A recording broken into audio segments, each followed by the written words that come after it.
What's going on, ladies and gentlemen, saints and ain'ts, and welcome to Beyond the Shield with Dominique Smith. I am your host, Dominique Smith, and I am excited to bring this web series to you. We're going to have a great time. We're going to have Ohio State recruits come on. They're going to let you see a different perspective of them, a different side of them. We're also going to have Ohio State legends, coaches, and athletes on the show. It's going to be a great time. I'm excited for everyone to see it.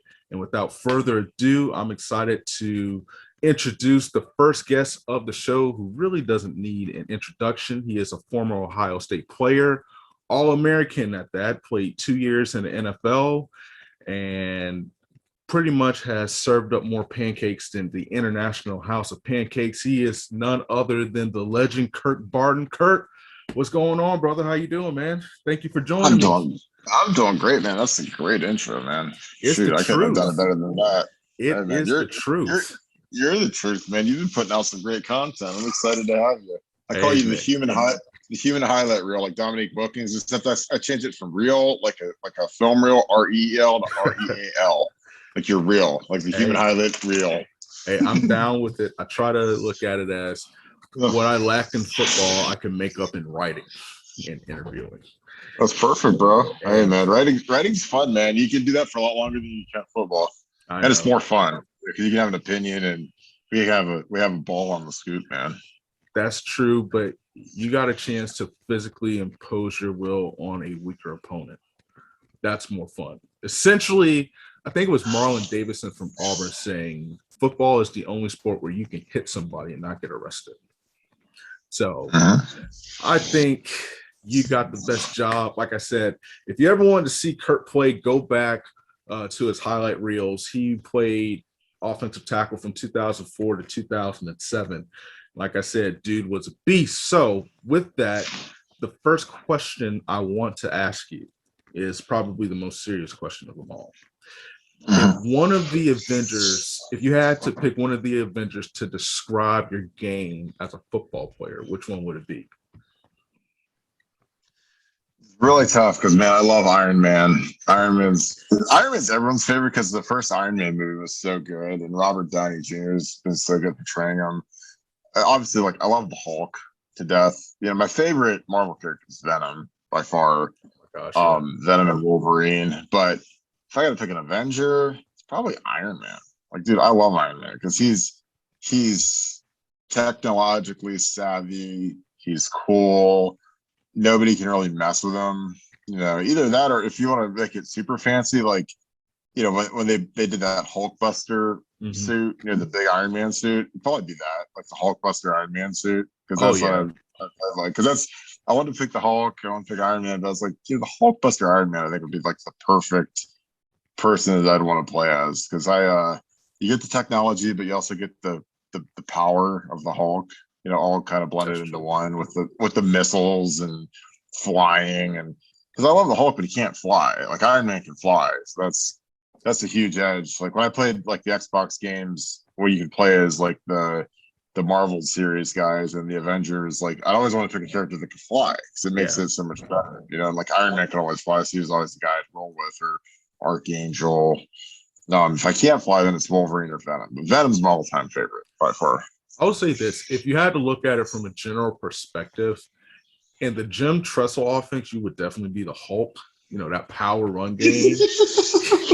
And in the Urban Meyer offense, you would definitely be Iron Man, because it's like the power run game, but you have to have, you have to be agile and stuff. So, hey, that's a good comparison. Because you never know what Urban's coming with. Because like the Iron Man had about 20 different suits that got better and better and better. And with Trust, man, he's just straight Hulk. Like what the Hulk is. Like he's got the same blue jeans on that he's had on for 40 years. It's like poor guy's got one pair of clothes. He has no shoes, no shirt. You know, but it's like offense, baby. You know what it's like. You know what's coming, and it's just like a matter of if you can stop it.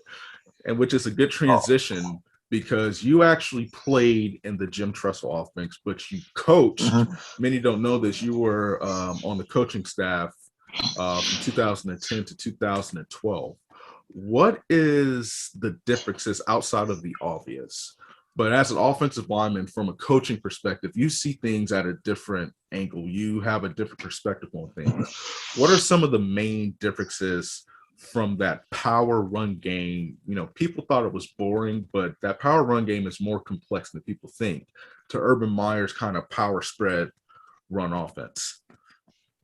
Um, a big thing is with the spread is the double teams. You come off of them a lot quicker in the spread because you're more just like setting screens in basketball. You still got to move guys, but things happen a lot quicker. There's a lot more window dressing, which is good because it makes it harder for defenses to defend it. I mean, I don't think it's any coincidence that now that the spread is prevalent throughout college football that defenses look worse. And in reality, I think it's just because it's so much harder to defend. It's like NBA games are higher scoring because centers can shoot threes now. They never used to shoot threes. Like centers used to stand on the block and catch the ball and do a hook. Now they can go out and shoot threes, and the shooters have never been better in the history of the game than they are right now. You got guys who can shoot threes from literally anywhere on the court, and they do. Like in terms of Trestle's offense, it was obviously very it was vanilla, but he had his moments where he really spruced it up. Like against Michigan, he'd always show some stuff, but a lot of times he just wanted to beat people into dust. And LaDainian Tomlinson, when he set the touchdown record with the Chargers, they ran Dave or Power or whatever you want to call it. We called it 46. Like, I mean, they ran that to death. And LaDainian Tomlinson broke the touchdown rushing record running that one play. And honestly, it was Urban's favorite play. It was so much his favorite play that he nicknamed it Mickey. So it was like called 16 Mickey, named after Mickey Marotti. His strength coach, who he loves. Like, he's one of his best friends. So I think the biggest difference is like the speed of the double teams, how often you have to come off the ball, how quickly you have to come off the double teams, and the window dressing. Because the window dressing where you have motions, jet motions, orbit motions, reads, like the read options, even if it's not a true read option and it's just the quarterback faking the pool, that stuff all helps make it harder to defend in the traditional old school pro style offense. Yeah. Well, let me ask you this. Do you think that running that spread offense, because people kind of look at it, I remember when Ohio State played Oregon in the national championship. Oregon, had some, big offensive linemen. The center and the tackle ended up going to the NFL. But people kind of viewed it as this finesse offense and everything. With Ohio State, they ran, a spread offense, but there was a physical, nature to it. So I guess my question would be, is it easier to deceive defenses to think that, okay, this is more of a run and gun, and then it's easier to kind of hit them with the physical game, or, is it just more manipulative? Yeah, it does. I don't even know if that's a word, but no, you're good, man. I know what you're saying. Like when you look at like the Oregon team versus the Ohio State team in 2014, I think that the biggest difference was, our offensive line was more physical, but our running back was, Ezekiel, which that's the big difference from, having the guys they had. Now they had when they had Garrett Blunt, they had a legit, power back, but a lot of times they had guys like D'Anthony Thomas and smaller guys that are more, they're more horizontal runners than vertical runners. Like they're not going to really want to hit it up in between the tackles the way like Garrett Blunt would. So I think that really factors into the physicality of your spread offense. If you have a big back who can take it the distance, like when we had Ezekiel, who's maybe the best running back we've ever had in the history of the school. The verticality of the offense, I think that the willingness of the receivers to block is huge. Urban was really big as a former wide receivers coach on, if you don't block, you're not getting the ball. Right. So our guys would really block, because a lot of the really long runs that we would spring, obviously you got to have a guy like Ezekiel who can just flat out run, but you need receivers that are downfield blocking safeties, blocking corners, especially blocking safeties. Because, a lot of times we don't even block corners because, their corners are usually as bad tackling in 8th grade as they are in the NFL. They don't want to tackle. They don't want anything to do with tackling. So, that's true. We got to go block the safeties, and the running back has to make the cornerback miss. Right. But I think, the thing that Urban and a lot of the really good teams that run the power spread like Bama, a lot of it is just the mindset of having a power back, linemen that understand the blocking, and receivers that are willing to block. because like when you see like a finesse team like Oregon, they're more get in the way, smaller running backs. I don't think they're necessarily physical on the perimeter. And I don't know if it's because they don't coach it, they don't believe in it, but our core value with Urban was the receivers better block or they're not going to play. And that's something that he was very militant about. Oregon's definitely different now. I'm really interested to see, what they're going to bring in the shoe, because when you think Oregon, you don't think physicality, and then you see like Penny Sewell, that's Thanos out there, just killing people. So I'm definitely excited to see, what they bring and the contrasting styles. Want to talk about spring ball a little bit, just touch on it briefly. As a coach, and let me ask you this as a player, first and foremost, is the spring kind of like up and down, meaning you're excited to get back on the field, but at the same time, 15 practices, you're tired of hitting each other, you're tired of playing against each other? Does it build anxiousness, or is it easy to lock in, when you're in the spring, to make sure you get done what you need to get done? So as a player, what was your mentality? And can you explain kind of the mentality some of these athletes are going through now?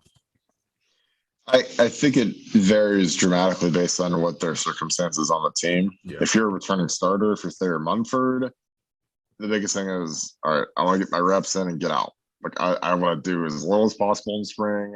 I want to keep my body fresh. I don't want to get beat to dust.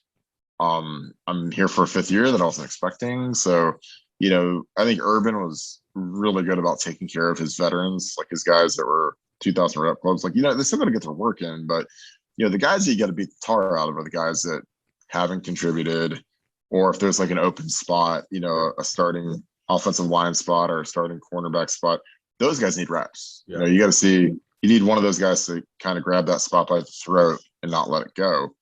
And, for me, like by the time I was a starter in my third year, and I was a 2-year starter and I was going to end up being a 4-year starter, I wanted nothing to do with spring ball. I get my stuff done, and then I was good. Like I wasn't trying to, because the thing is, that sucks about spring. It doesn't suck, but it's just part of it. Is like you're not getting ready. There's no game on Saturday, so they can beat the tar out of you every single day, scrimmage you all day on Saturday, and that's fine. Like I didn't mind it. It's part of the process, and it wasn't like I had arrived or I had been, I had it all figured out. But I played through a lot of injuries, like broken foot, torn knee, bad shoulder. And, I'm like, if I'm not playing, if they're in a game on Saturday, like I'm not trying to be more effed up. I'm not trying to put more wear on the tires for when it comes, time to go to the combine and do the NFL thing. It's like one of the things that, kind of killed me when I was going through the process of the combine is I had so many injuries. Like I tore my knee at the Senior Bowl. It's like, I went to play a game that didn't mean anything, and I hurt my knee. Now that's part of playing football, is you're going to get hurt. It's just not an if, it's a when, and how severe is it? Can you manage it? Can you play with it? Are you actually hurt? Are you injured? Whatever. And it's like, nothing was going to keep me off the field, other than my knee actually being torn where I like couldn't walk and I couldn't brace it up. Like I wasn't going to miss a game. So, but come spring ball, man, it's like, get them young guys out there, because I earned my stripes. Like I'm out here starting on Saturdays, playing every game, never coming off the field.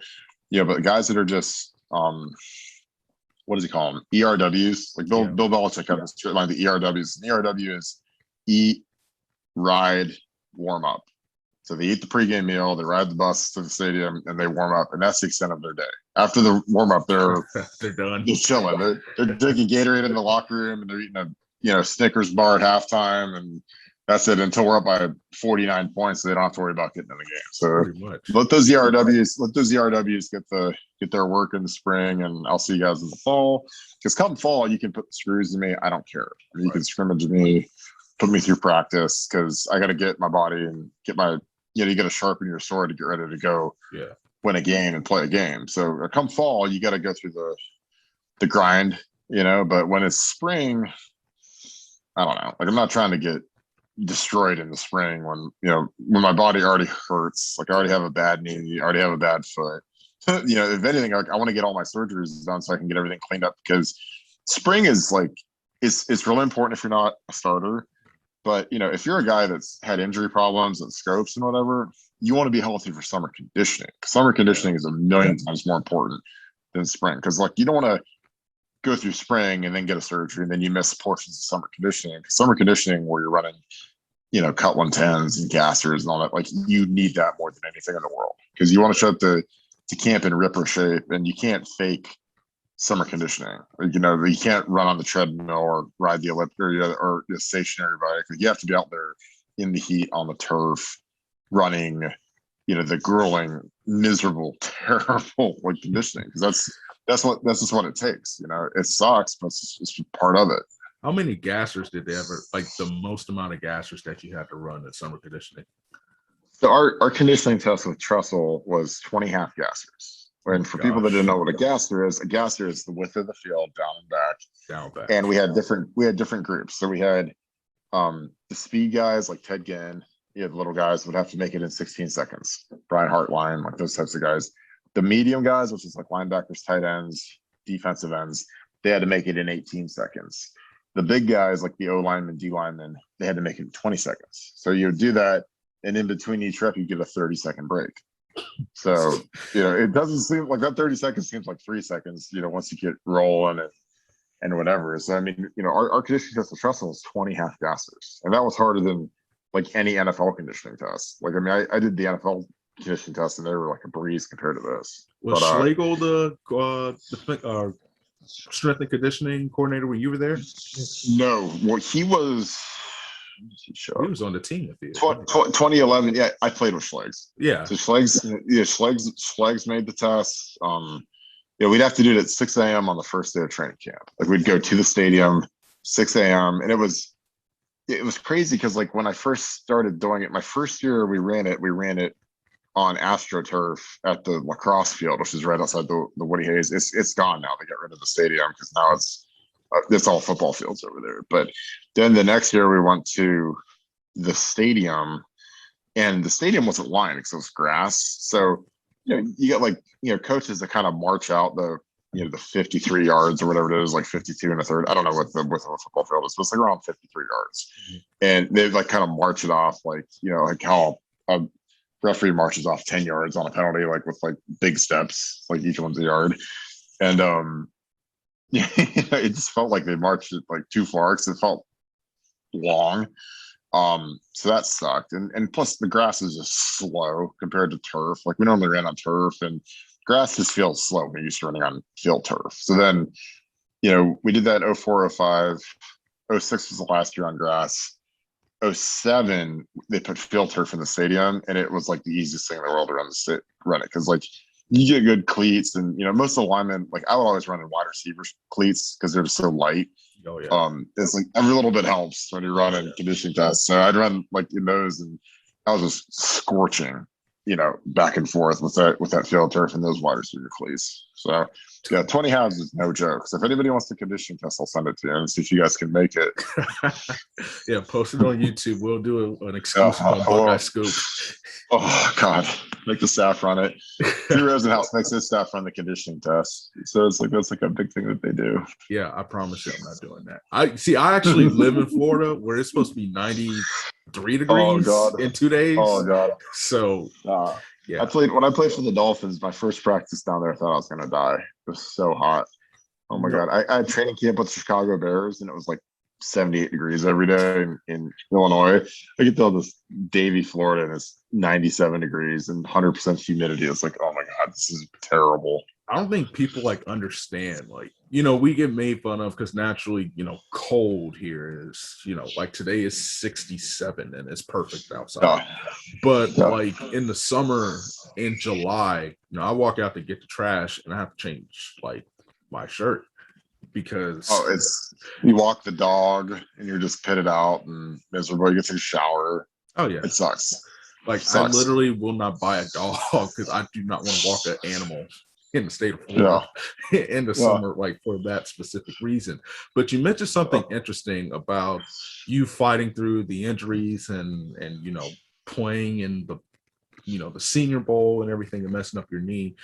There's a trend, and I'm not talking about the kids who like opt out of the entire season because I think that's something totally different than this.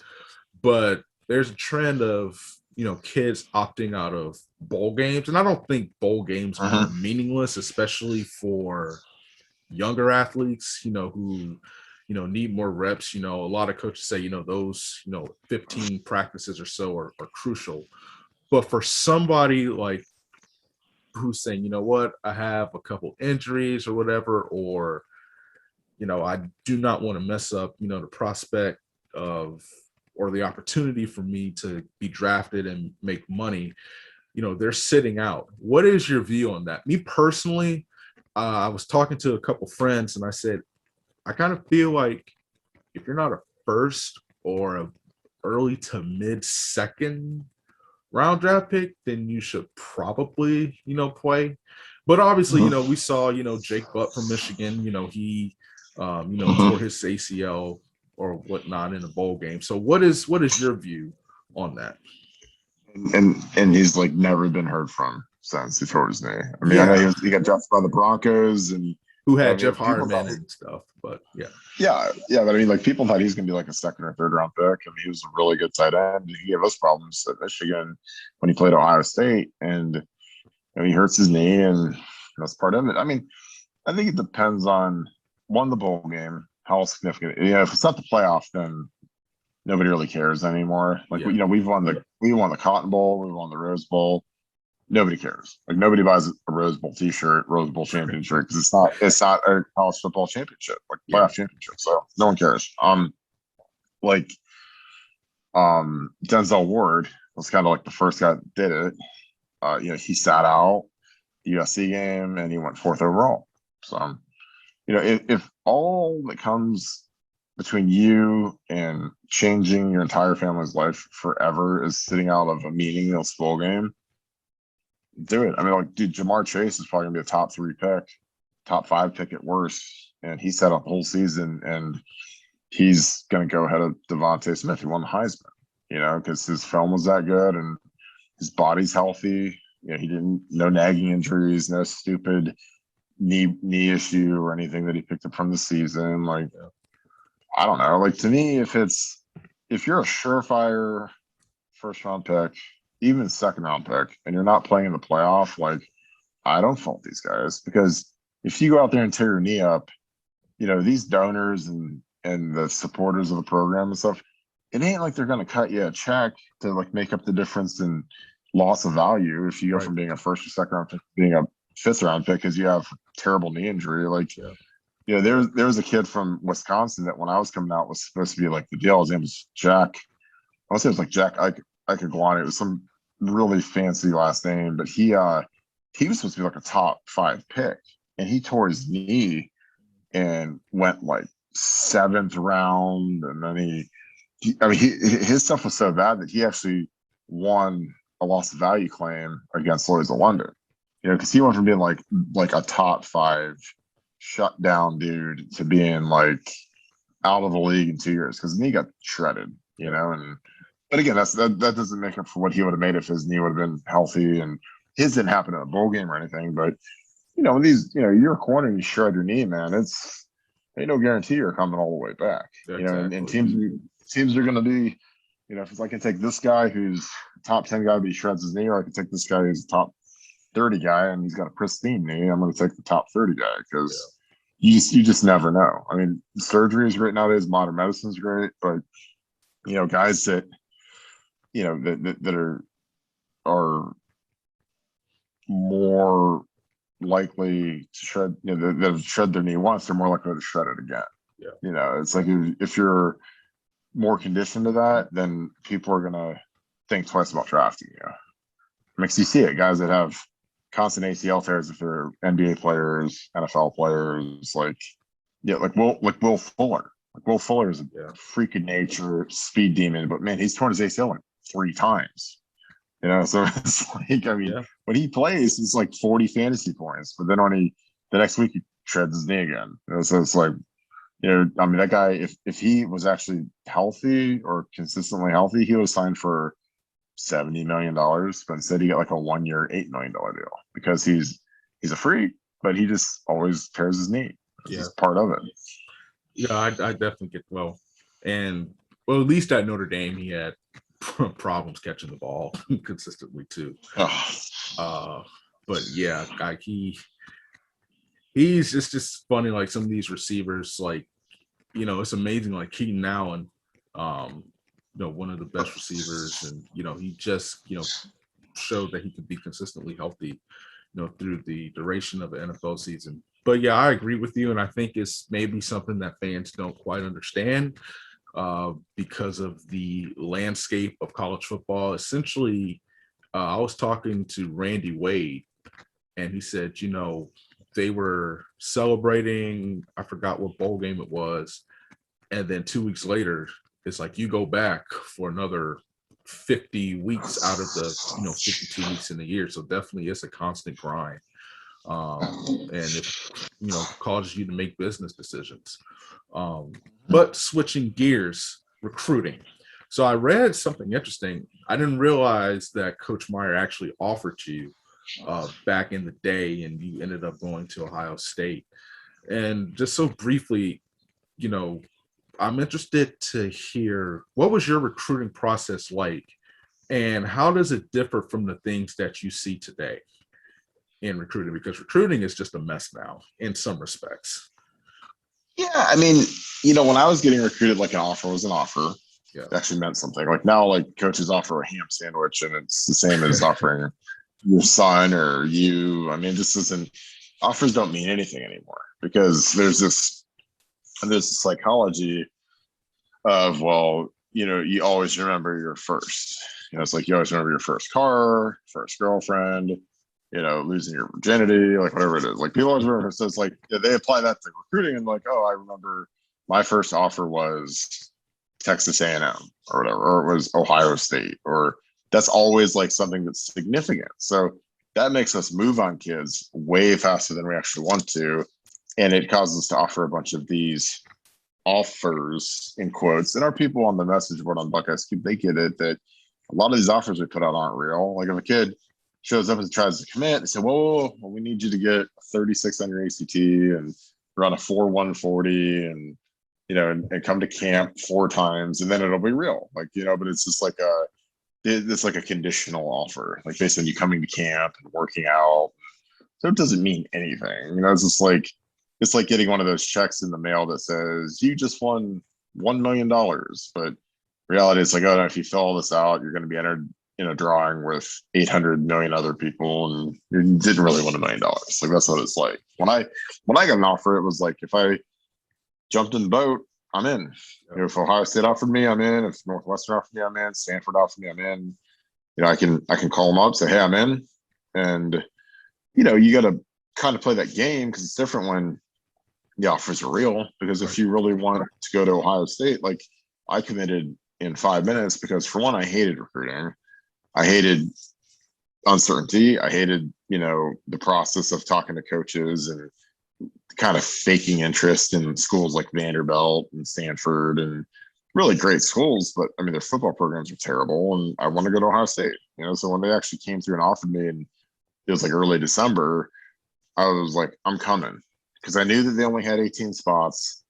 I'm not going to screw around and then say, oh, well, if you're not in, we're going to move on to this next guy. Because the thing you don't want to have happen is you try to act cool and, well, hang on, I'm going to take visits, and then they offer another kid in Ohio, and then he takes your spot. Yeah. That's your nightmare. So I was just like, I'm in, I'm done. I'm not going on a visit, shutting it down. I'm calling all these coaches, like I'm calling Northwestern, Randy Walker, thanking them, I'm calling, Pittsburgh and all these other schools that are offering me, Bob Junko and Walt Harris, thanking them. Appreciate you guys. Thanks for the love. But I'm going to Ohio State. I'm sure you guys understand. I'm from Ohio. They just won the national championship. Duh. It's not like, but you just want to get it over with. Where now it's like these kids they just get jerked around so much, because they don't know if an offer is real. The parents are scared to ask because they don't want to tick off the coach. Oh, is my son's offer real or is it not real? It's like, if he commits right now, will you accept it? And there's all these semantics now that never used to exist. So it's like, it's a clown show. Recruiting's a joke, but they've made it that way, and that's just how, that's how things have to be. It's sad. Like, I mean, I'm not going to deal with that garbage when my kid's getting recruited, because and be like, look, is this an offer? If it's not a real offer, then don't call anymore. Right? Because I'm not trying to, don't yank me around because I don't know the rules of the engagement here. Because like I don't know, I hate that they do that to kids, and I've seen kids that have tried to commit and you have to turn, they're driving down with their mom and dad, and you got to turn them around, like get them on the phone. Don't let them get here. Like get them on the phone, turn them around. Get on. I'm just like I can imagine this kid's all excited to commit to Ohio State, and no, turn around. He has to go back home, come down to camp, and that's how it is. And it literally sucks. And it's sad because one trend that I've seen, especially saw it maybe 3 times this year, the day before the early signing period, like the kid will release a statement, I'm not going to this particular school anymore. And it's like, well, what happened? It's like, well, the coach pulled the offer like at the last minute. So it's like you have everything ready to sign and to go to this school, and all of a sudden you have to essentially start all over. And in that case, it's, since more kids are signing in the early signing period, it's like I have to find a place that has room, and everything. Yeah. And so I don't know, it's been interesting, and it seems like it's getting worse, to be honest with you. But it seems like, I don't know, it was much simpler back then. And I say back then like it's the 80s, but it's like back in 10, 15 years ago. 20 years ago. Exactly. And so it's just kind of sad to see, the way it's going, those non-committable offers, because it's just, I saw somebody kind of said it perfectly. It's just pretty much, it's just another hat on the table. So yeah, I was definitely interested to see, what changes you saw. And from a coaching perspective, you were coach for 2 years. How have you seen it evolve, or, what are some of the things that you learned, while you were coaching on, how to handle it? Well, I think that, the roster management is something that's much different now in terms of, how we chase kids out of programs after 2-3 years. If they're not productive, we kind of, hey, this might not be the place for you. Time to transfer to Duke or transfer to Cincinnati or whatever. Because that frees up some scholarships. Because that's the kids you don't get aren't the ones that kill you. It's the kids that you get that can't play. And they soak up a roster spot for 5 years. And Urban was real good about chasing those guys. And I mean, I applaud him, because if guys, not only do they not want to contribute, but they don't want to they don't even want to try to get better. And like we had too many of those guys when I played with Trussell that were just happy to get the sweatsuit and happy to get their per diem check and their scholarship check. And they never really wanted to be better. They never really worked hard. They're kind of cancerous, and they would complain about, not being a player or starter. And, and like, if you're not going to work to get better, and, it's one thing if you're just flat out like, a walk on or whatever. But like if you're a scholarship guy and you're not doing everything in your power to contribute and play, then you need to move on and go somewhere else. And Urban was great about that, because I like seeing guys that don't want to put in the work and put in the time, and they don't want to commit, and they get the bullet to the head and they have to go elsewhere. It's good, because then it opens up more recruiting spots where we can get we get some good players in. Yeah. That's how it should be. Like if guys don't want to work at your job, then they don't get to keep the job. If you don't want to work, you have a scholarship, you shouldn't get to keep the scholarship. Yeah. So scholarships are 1-year deals. Like people think that when you sign it, it's like a 5-year deal. No, it's a series of 1-year contracts, and they make that very clear to you. And they don't have to sign a new one. So, I'm fully for that, because if kids don't want to buy in, man, there's schools down the road that they can go to that aren't going to be as competitive and as tough, and you can have your fun there. As soon as you want to leave. Well, listen, that's enough about football, but last 2 questions, and then we're going to wrap this up. Plug Buckeye Scoop. Tell this audience why they need to buy in. Speaking of buy in, why should they become a member of Buckeye Scoop? First, give us kind of what was your vision when you first started it, and why should they join this Buckeye Scoop family? Excuse me. Yeah, there were a group of us that came together and we wanted to make a best in class experience for Ohio State supporters. And we feel like we did that. I mean, a guy that I wanted right off the bat was Bill Green. We secured him, got Nevada Buck, got Mark Givler, got Alex Gleitman. We had to go out and get a beat writer. So I got Tony Girdman, which also, Tom Orr, who's outstanding. We have Ross Fulton, who's the best X's and O guy. And it's basically want to make an all-star team for coverage.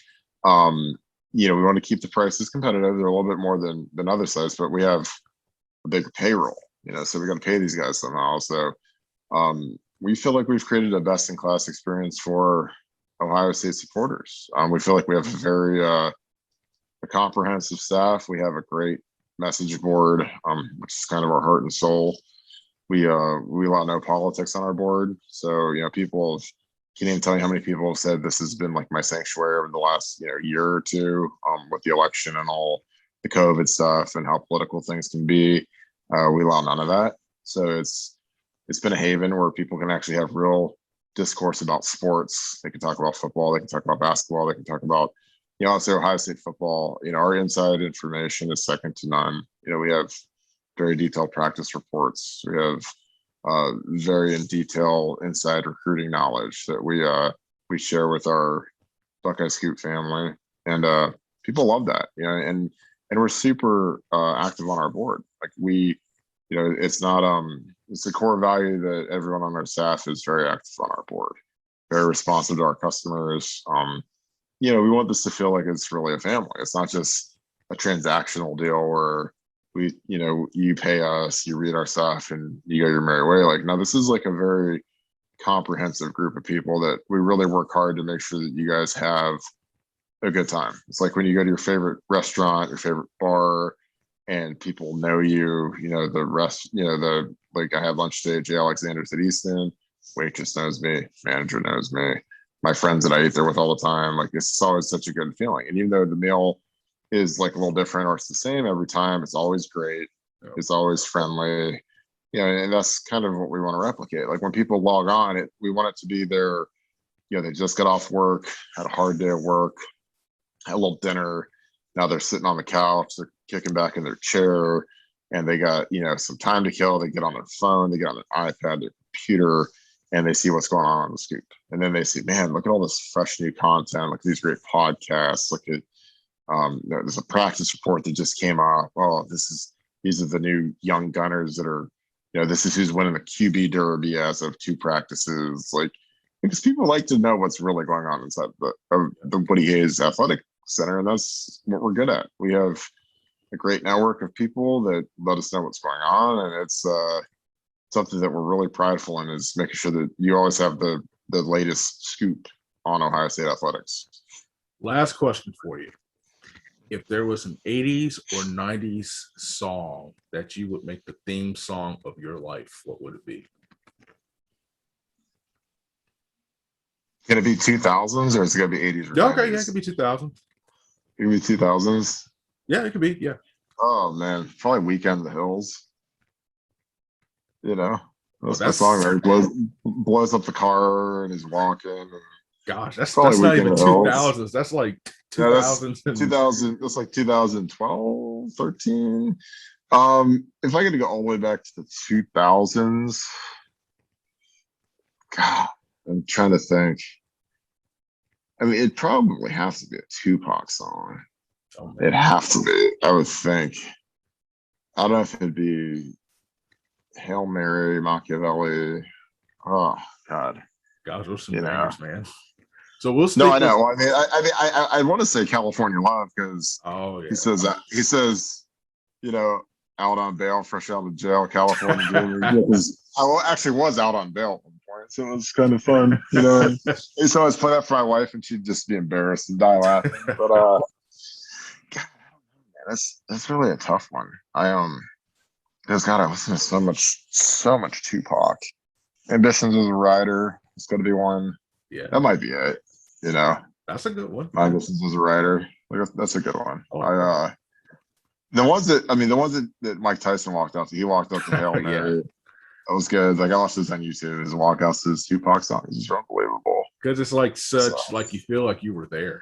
almost like you get the Yeah, chills. Like, yeah, exactly. Like you still get that little bit extra, energy to grind through a workout or grind through an activity, and you got to get your mind right, man. You got to listen to some Tupac. It's the best. mine definitely would be "Chicken Fried" by Zach Brown Band. That's that's the chicken, that's the chicken only fried. country music song that The I cat, know that I listen the to. cast, the cast, the cast iron gangster. Cast Iron Gangster, Chicken Fried, Cast Iron Gangster. That's my jam. But listen, I Kurt, man, I love appreciate you it. taking time to chat with me on the inaugural episode. We had to have the GOAT on the first episode. I want to thank everyone for watching. I want to thank my man Rico Brazy. He's the one that created the Pretty Dope beat. You can follow him on Instagram. One Rico Brazy, and on BeatStars is Rico Brazy. You can follow Kurt on Twitter at Kurt Barton. And definitely be sure to follow me, Dom Smith _news, and follow and subscribe to Buckeye Scoop. Kurt just gave the greatest endorsement that you could ever ask for. We're producing a lot of content, and then definitely stay tuned for more episodes. We're going to have some offensive linemen. We're going to have recruits. We're going to have coaches. It's going to be a lot of fun. I'm going to think of crazy questions. But until then, I want to thank you all for watching, and we will see you next time. Thank you, brother.